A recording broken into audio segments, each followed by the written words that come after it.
So 90% is the critical threshold. The US is at 131%, highest in history, which means we are well past the point where you can borrow your way to growth or you can borrow your way out of a debt crisis. And we were heading for a debt crisis. So the way it works is raise interest rates, tighten money, reduce the balance sheet, et cetera, get unemployment up. It doesn't sound like a desirable goal, but that's what it takes. And that's what happened in 1982.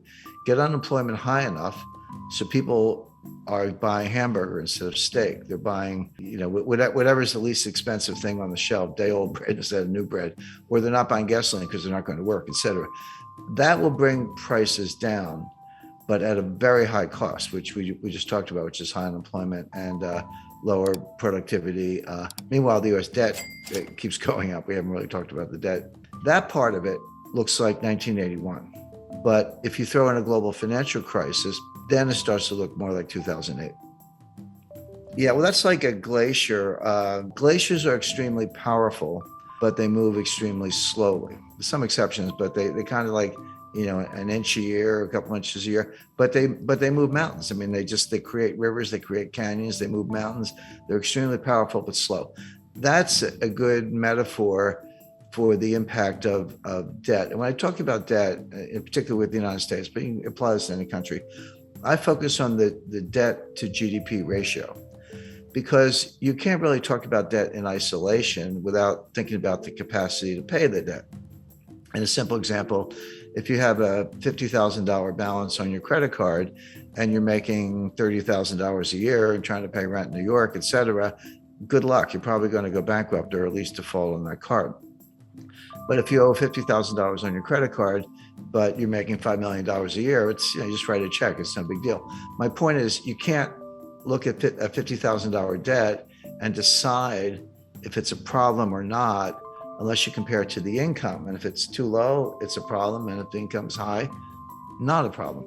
So that's why you use the debt to GDP ratio. The US just hit $31 trillion in national debt. That is national debt, almost all of it in the form of US Treasury securities. Not all of it, there are other obligations, but mostly US Treasury securities. Well, is that a problem or not? Well, one way to answer the question is compare it to GDP, do the ratio. The answer is that ratio is now a little over 130%.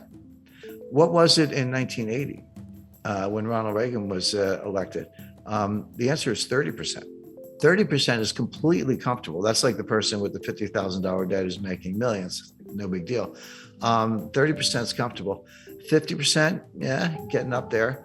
Angela Merkel and all her years in Germany, and there's a lot of research to back this up, says that 60% was the limit. And that's what the Maastricht Treaty that created the European Union and the European Central Bank, that was their goal. They said, don't go over 60%. If you do, you're expected to take measures, raise taxes or reduce debt or reduce spending, do something to get that back down under 60%. If you say, what's the critical threshold where, water turns to steam, or, water turns to ice, or something changes in such a way that it's not the same. It's radically different, but it happens very quickly. The best research says the answer is 90%. And this comes out of, Ken Rogoff at Harvard, also Carmen Reinhart, who's now the chief economist at the World Bank. But they've looked at hundreds of cases over hundreds of years. And I like that because it's not just, kind of cherry picking data. Developed economies, developing economies, economies that issue debt in their own currencies, ones that issue debt in other currencies, principally US dollars, et cetera. So, a wide variety of case studies. And they show that when your debt to GDP ratio goes over 90%, your multiplier of additional debt goes below 1. So just to put that in context, at 30%, if I borrow $1 and spend $1, I might get $1.30 of growth. Assuming you spend it wisely, that's a big condition. But you borrow $1 and spend $1 and get $1.30 of growth. Okay, the debt was productive if you put it to good use. But that $1.30 gets smaller and smaller. As you get closer to 90%, it goes to $1.20, $1.10, $1.05. Past 90%, roughly, You borrow a dollar and you spend a dollar and you only get 95 cents of growth. You don't get your dollar back in terms of GDP. And then 90% and 85%, et cetera. So 90% is the critical threshold. The US is at 131%, highest in history, which means we are well past the point where you can borrow your way to growth or you can borrow your way out of a debt crisis. And we were heading for a debt crisis. Now, Stephanie Kelton, she's the big brain of modern monetary theory. She's a professor at State University of New York. She says it doesn't matter. That they always point to Japan. Japan is at 280%, way past any member of the peer group. China's probably higher. China's a little more opaque because they are, but also they don't have as much national debt. If you look at the national debt to GDP, it's modest, but they have an enormous amount of provincial debt, and the banking system is owned by the government or controlled by the government. So when you throw in the bank debt, the state-owned enterprises, the provincial debt, and the government, so that's the real national debt. Stephanie Kelton says it doesn't matter because you're borrowing in your own currency. So if you're Argentine and you borrow in dollars and you print pesos, how are you going to pay the dollars back unless you have, huge trade surpluses, which they don't. So they just default. Argentina is a serial defaulter and everyone expects that. If you borrow in dollars and you print dollars, which the United States does, they're like, what's the problem? Just print the dollars and pay the money back. Well, that's true. If you print dollars, there's no reason to default on dollar debt because you actually can print the money and buy the bonds. But it doesn't mean nothing else bad happens. What about inflation or hyperinflation? What about the foreign exchange rate? The exchange rate can collapse. And these modern monetary theorists show very little understanding of the international aspects. They treat the US like a closed economy, which it's not. I mean, if it were a closed economy and we didn't have to worry about trade deficits, trade surpluses, capital flows, exchange rates, foreign credit, China owning $1 trillion of US Treasury securities, which they do. If you didn't have to worry about any of that, I think they'd probably still be wrong, but they'd have a better case. But you do. And they're just not very knowledgeable about any of those things. But you can think of exchange rates as a conveyor belt. Exchange rates are one way the problems go from one country to another, or good things can go from one country to another, depending on whether your exchange rate is going up or down, the impact on terms of trade, et cetera. But they completely ignore all that. They also ignore the role of commercial banks.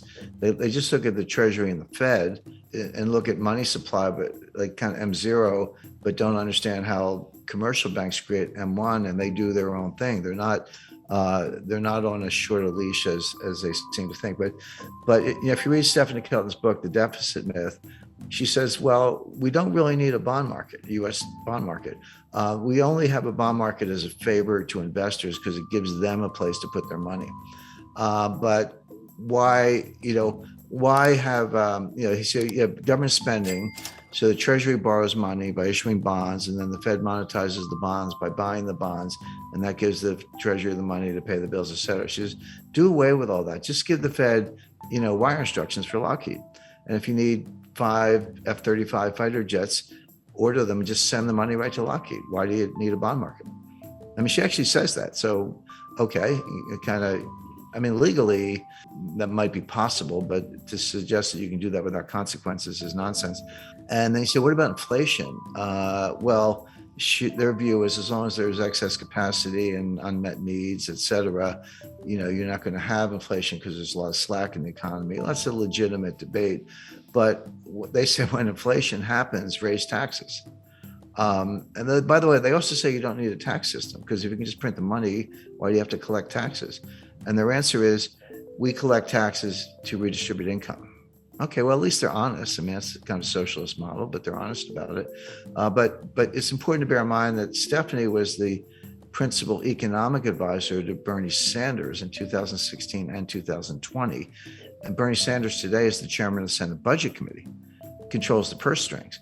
So coming out of Congress, and Biden's kind of a cipher. He's barely aware of his own existence. So Sanders is in a powerful position, and she's she's the Bernie whisperer, so to speak, who's behind all this. So if you ask the typical member of Congress, can you define modern monetary theory? They'll look at you funny. They've either never heard of it or they certainly don't know what it means, MMT, But they're acting in accordance with modern monetary theory. Whether they know it or not doesn't matter.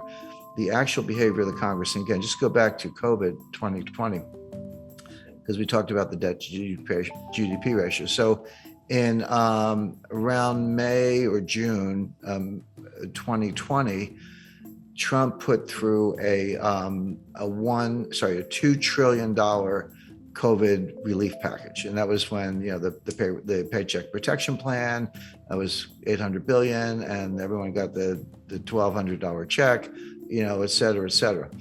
And then at the end of December, at the very end of the Trump administration, they did another $1 trillion almost. And that's when everyone got the $600 checks. And now you're up to $1,800. By the way, those checks, that is helicopter money. That's, what the Fed does is kind of nonsense. But when it's fiscal policy, not monetary policy, and you're handing out checks, that is helicopter money. And credit to Larry Summers for saying, you're going to get inflation out of this. Well, Biden comes into office in January 2021, and he's like, not to be outdone, he did his own COVID relief package. That was another $2 trillion. And that's when we all got the $1,400 checks. They just handed them out. And then later that year, they did the $1 trillion infrastructure package. And then just to top it off, what did we get recently was the just under $1 trillion Green New Deal. I call it the Green New Scam. Well, and the baseline budget deficit, before everything I just described, the baseline budget deficit was about $1 trillion a year. So take $1 trillion for 2020, 2021, and 2022, add on, $2 trillion for Trump's first package, $1 trillion for his second one, $2 trillion for Biden's first package, $1 trillion for the Green New Scam, and I think $1 trillion for infrastructure. That's $7 trillion on top of the $2 trillion baseline budget deficit. So that's $9 trillion piled on top of what was at the time about a $21 trillion national debt. So that's how we got to 30 trillion. That's how the ratio went from 106 to 131. These numbers are mind-boggling, and MMT says doesn't matter. But it does matter, and it shows up the way I described earlier, which is it slows growth. You don't get growth. So best case for the U.S. is very slow, weak growth, which we saw from 2009 to 2019. Worst case is you throw a recession on top of that, which we're heading for, and the U.S. will be in fiscal distress.